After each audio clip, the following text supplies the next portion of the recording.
Welcome to the Inquisitive Analyst. I'm your host, Marcus Udikang.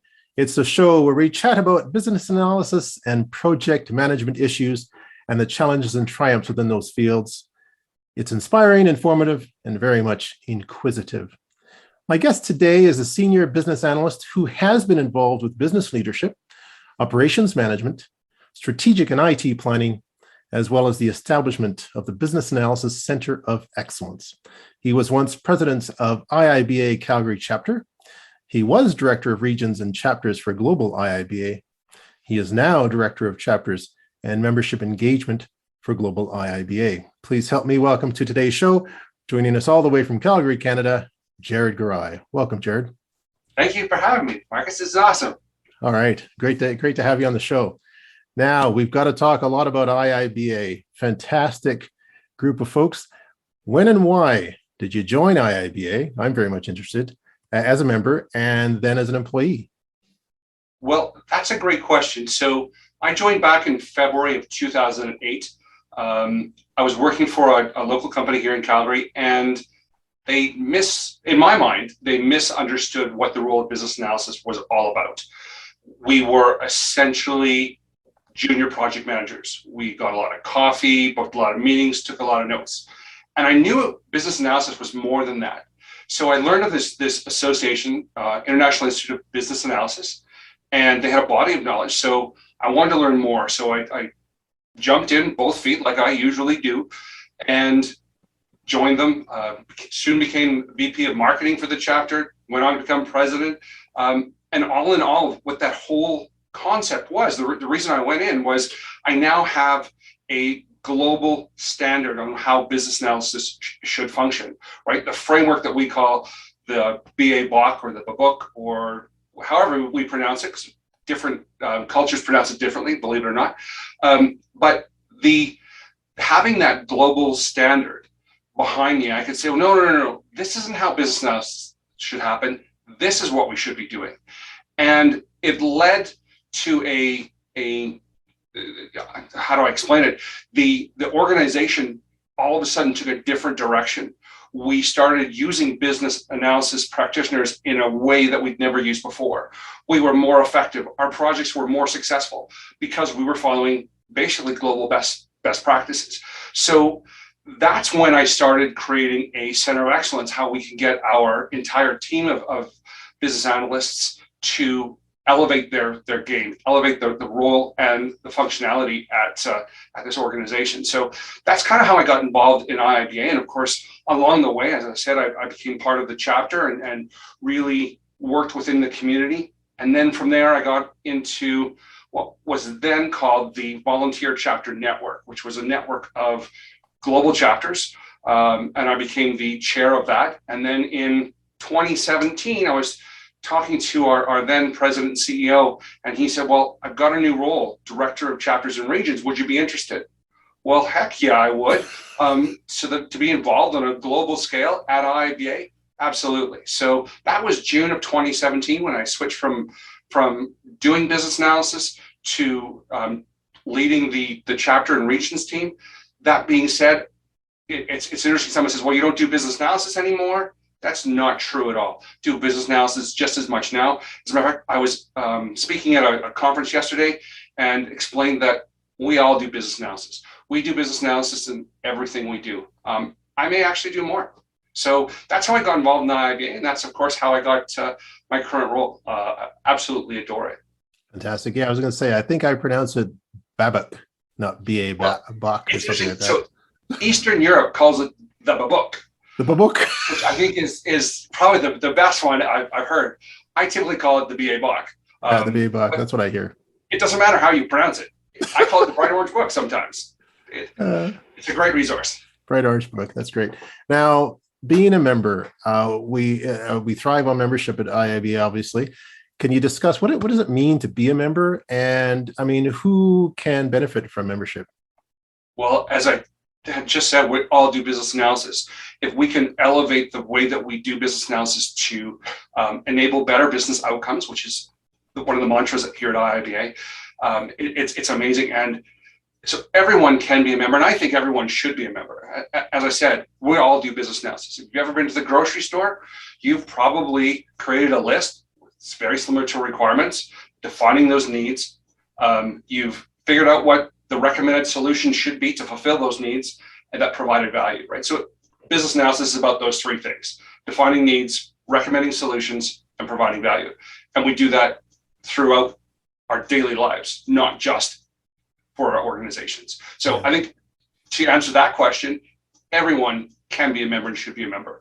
But the benefits of belonging to IIBA is, frankly, it's amazing.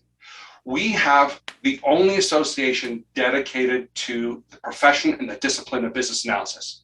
There are other organizations that will dabble in business analysis, but all we do is business analysis. And it's interesting when I grew up in my career talking to other practitioners and whatnot. What is it you do? And a lot of outsiders, so to speak, don't understand the nuances of business analysis. They don't understand what it's like to maybe deal with a difficult stakeholder, or maybe they've never experienced a workshop, a requirements workshop or whatnot. But belonging to a community that knows and understands what you're going through, you can bounce ideas back and forth. It's a sense of belonging. And it's probably the reason that I've stayed part of IIBA as long as I have, is because it's not just a club, it's not just an association. It feels like family. We go to a conference. I remember going to a conference in Wisconsin.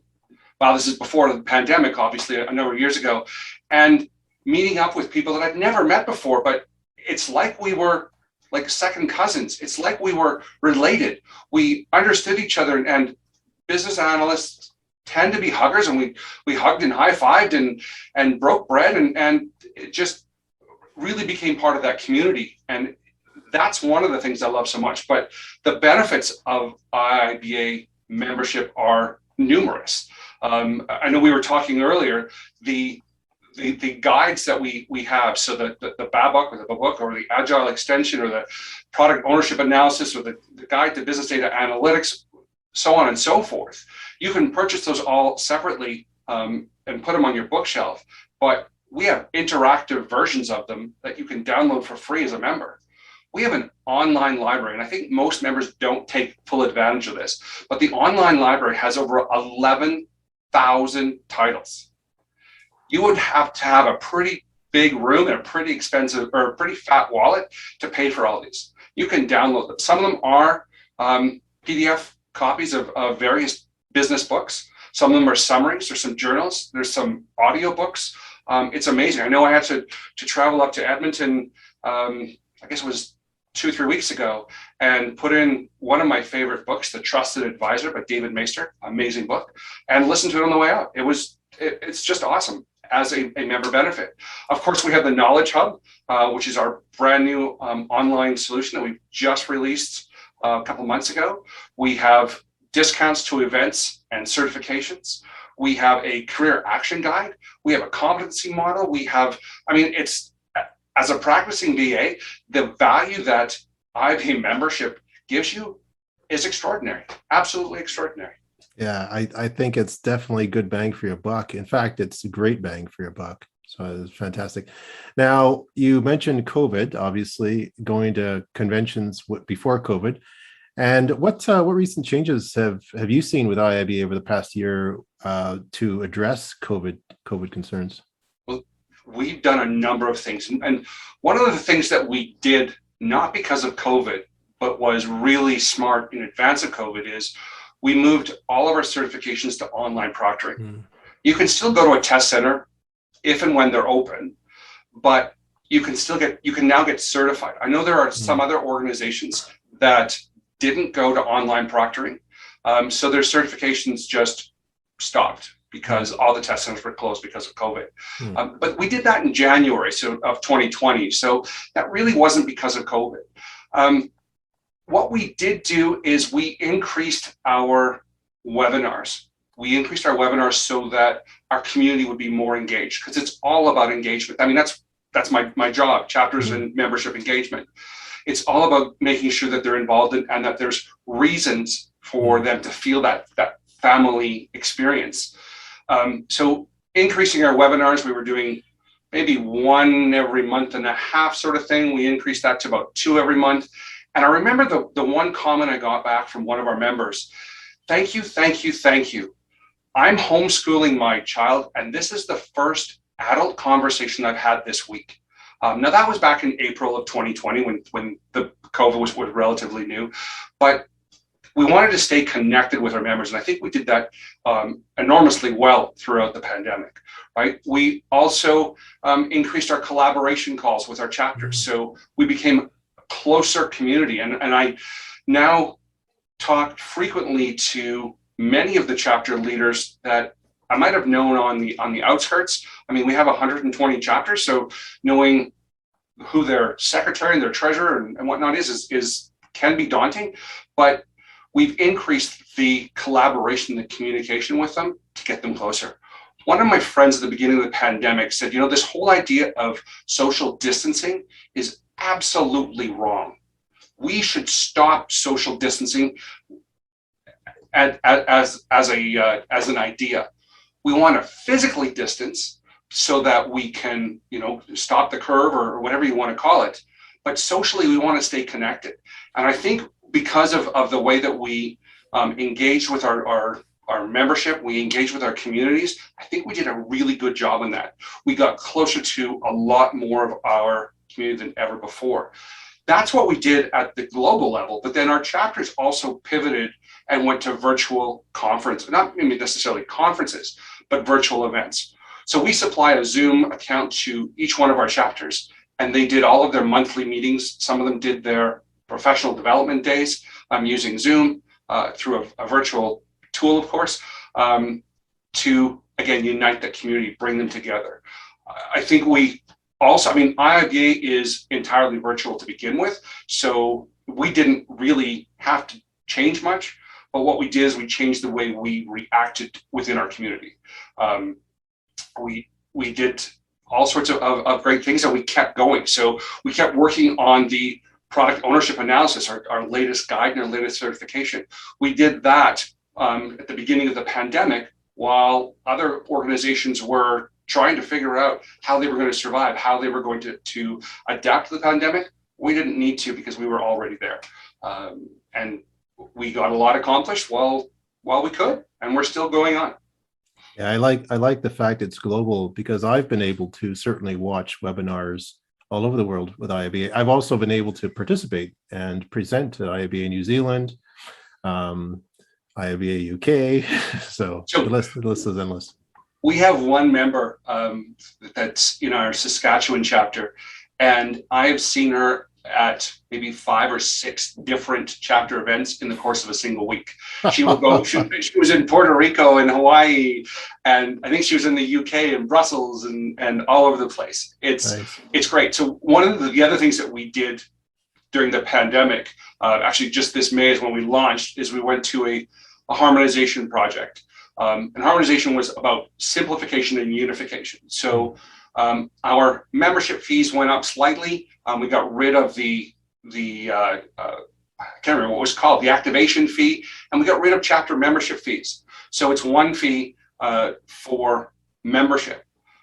It increased our reliance on the community as a whole. We became IIBA, not, well, chapter versus IIBA global versus. It really united the community. So that was another great thing. And being a member of IIBA gives you access to all of our chapters. Mm-hmm. So you could attend a conference in New Zealand at the IIBA member price, even though you've maybe never been to New Zealand. It's an amazing chapter and an amazing country. But by belonging to IIBA, you essentially belong to all of our chapters. Well, that's good. I think that's good. Yeah, that's been fantastic. That's fantastic. I think definitely that's a way to better support the industry, and certainly a way to better support member needs, no doubt. So let's talk a bit about certifications. Can you discuss the certification offerings at IIBA and any new ones that have come out recently? Well, we have two different types of certification. We have our core certifications and our specialized certifications. Our certifications typically are competency-based, which means you typically have to have work experience. You have to have shown that you can apply the guide. It's not just read the information, write a test, and all of a sudden you're certified. You have to prove that you've done it. From the core certification, we have, of course, our ECBA, our entry-level certificate in business analysis, our competency in business analysis, which is our mid-level, and then what we refer to as the gold standard, the CBAP, Certified Business Analysis Professional, which is obviously our more senior level core certification. So those are the three cores. Then we have, I'm going to get this wrong because we just added the fourth one. We have 4 specialized certifications, right? We have the Agile certification, the AAC. Right, we have business data analytics, because our organizations are looking for more data-driven decisions. And we believe that business analysis is a great way to really showcase that desire for data and to make stories out of the data and transform data into actions. So that's the CBDA, if you will. Then we have the CCA, which we actually did launch at the beginning of the pandemic. It's the cybersecurity, because it's the #1 thing that keeps our CIOs and CEOs up at night. We realized that when we're creating a solution to one of our problems, a lot of the times what was happening is we would bolt on a cybersecurity component after the fact, whereas the cybersecurity certification and the guide are all about baking that in so that we're thinking of cybersecurity earlier on to achieve better results. So that was in, I want to say, early 2020. And then of course, this year was the latest one, the Certificate of Product Ownership Analysis, which is a tongueful to say, let me tell you, but it's based on product ownership.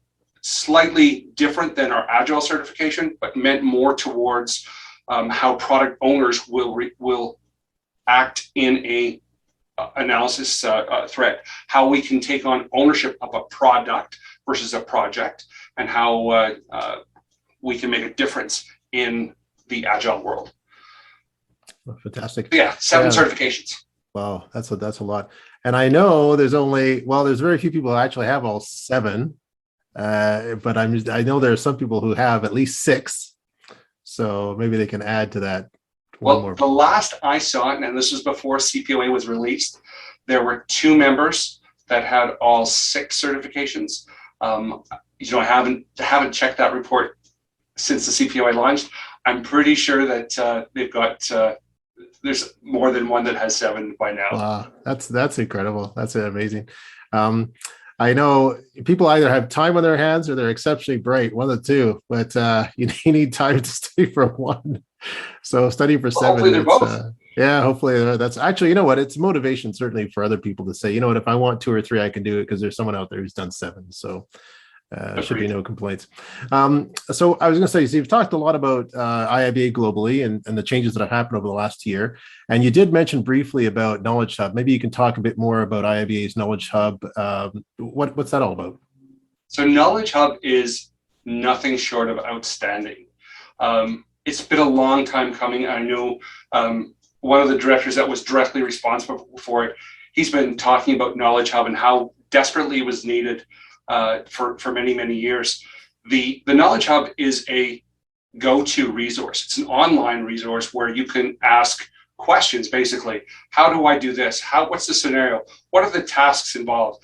And it has tasks and templates and videos on how you can apply different portions of business analysis from the BABOK. And right now, the KnowledgeHub is limited to the BABOK. But we do have plans to expand that into the Agile extension, into data analytics and whatnot. We're going to keep going with it because we've seen over the last few months since we first launched it, it's been incredibly well accessed And people are saying some very positive things about it, because where else can you go and say, listen, I want to know, I'm a junior BA and I don't know how to do stakeholder analysis. I can go there and say, well, hey, you want to know who should be involved in this? Here, watch this video. Here's this template. Here, follow this scenario. And it's just a more comprehensive guide into business analysis in general. As I said, it's nothing short of outstanding. It's going to get even better if you can believe it. Yeah, no, I think it's awesome, because when I started in business analysis, there hadn't been standards. So now IIB has created that standard. And also I didn't have any templates. I had to run around and learn this stuff. It took me much longer. So I think certainly for those who are up and coming, you've got the standards, you've got the templates in place, and you can just get right into a job and grow from there. And business analysis is more than just templates, right? I remember when I was setting up the Center of Excellence at my former company, we were talking about, well, what templates are we going to use? And we certainly did that, but it's not just filling out a template. You've got to know which template to fill it out, why you're filling it out, and what you're going to accomplish. You've got to have the analytical mindset behind you to fill out the template and provide that information, because anyone can just fill out a template, boom, boom, boom, boom. Yeah. But does it have any meaning? The Knowledge Hub really walks you through that mindset and how to do it and why you should be doing it. So from that perspective, in my mind, it's a lot more powerful. Yeah, no, for sure, definitely. So where do you see IIBA over the next year or two? What do they have planned? Well, I got to say that the biggest one is global expansion. Not that we're trying to take over the world necessarily, but one of the things that we've noticed is business analysis doesn't happen just in English. We recently, and I believe it was last year, we released the BABOK in French Canadian. We're currently working on standard French. We're also currently working on Chinese. And then the next step is to take some of those exams and convert them into the different languages. One of the ones that really excites me is Spanish. Spanish would open Central and South America to the community, which we've long neglected. So when I say global expansion from that perspective, it's not we're not an evil empire trying to do this. We're trying to just reach out to more organizations to enable those better business outcomes that we talk about so much. That's one of the things. The other thing is we'll be doing some additional work on some of our certifications. So some of our exams have gotten a little long in the tooth, so we'll probably update those with new banks or whatnot. We do currently have an initiative to refresh our core standard, which is the nucleus of the BABOK, which means that somewhere in the future we'll probably be coming up with version 4 of the BABOK. Got to keep on top of things, and we have to keep moving forward. So we'll be doing a lot of that. But I think a lot of it is going to be about engagement. Engagement is, go figure, near and dear to my heart. And we're just going to see how we can get involved in day-to-day lives of more practitioners at a deeper level. Is probably the best way to say it. I was going to say, the languages that you mentioned, that you listed, I think are the major languages that the United Nations recognizes. So English, French, Spanish, Mandarin. There's two more, and Arabic is another one. And there's one more I can't remember. Maybe it's Portuguese. And absolutely. So we already have translations in German, Russian, Portuguese. So we'll expand on that. And I'm certain that we'll get to Arabic, and I'm certain that we'll expand on that some more. It's those most used languages. We won't do it in every language. I don't think we'll ever see an Esperanto version of the BABOK, but we will definitely expand from just English. Yeah, you definitely need the major ones. So volunteers make up a huge part of IIBA. Without volunteers, you guys wouldn't run. How can BAs volunteer with IIBA, and what are some of the volunteer positions they can take on? So volunteers are amazing. They are the backbone of everything that we do. I could probably stand up here for an hour and just gush over the incredible work that our volunteers do on a daily basis. I know a couple of years ago, I ran a report to see how many hours our volunteers typically put into IIBA, well, they blow our staff away. Now, there's also a lot more of them, but when you consider that the volunteers do this work over and above their regular day-to-day jobs, it's pretty impressive, right? So we have a very small staff at IIBA. We have about 50 staff members, plus or minus, but we rely heavily on our volunteers. So our volunteers will help with a lot of our guides. So the core standard refresh that I talked about is underway right now. The BABOK, when it gets refreshed, will rely heavily on volunteers. All the certification, any changes we make to those will rely on volunteers. And of course, all of our chapters are volunteer run. We have about 900 volunteers around the world that run our chapters, which is phenomenal, and getting to know them has been amazing. And some of the work that they've been doing is just short of spectacular. Actually, no, it's not short. It's just spectacular. So, Fantastic. Hats off to the volunteers for all the work they do. Now, if someone wants to get involved, so those are some of the, what I would refer to as the ongoing volunteer opportunities, but we also have volunteers where, if I want to do a quick tip, or I want to do a blog post, or I want to write an article for whatnot, those are volunteers as well. So to do that, you can go to the Get Involved section of IIBA.org and sign up. That's where we put all of our volunteer opportunities. It's a great opportunity to gain CDUs if you're certified. It's also a great opportunity to give back to the community and to your family. And helping out your family is always a great thing.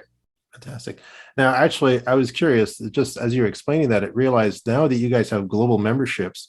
So if you're going to volunteer with a specific chapter, does that mean now you can volunteer anywhere, or how does that work?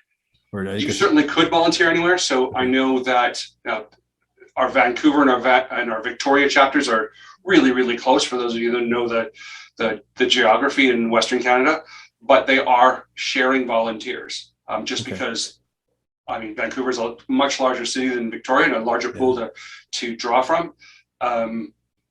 You can volunteer from anywhere you want around the world. It's absolutely incredible opportunity.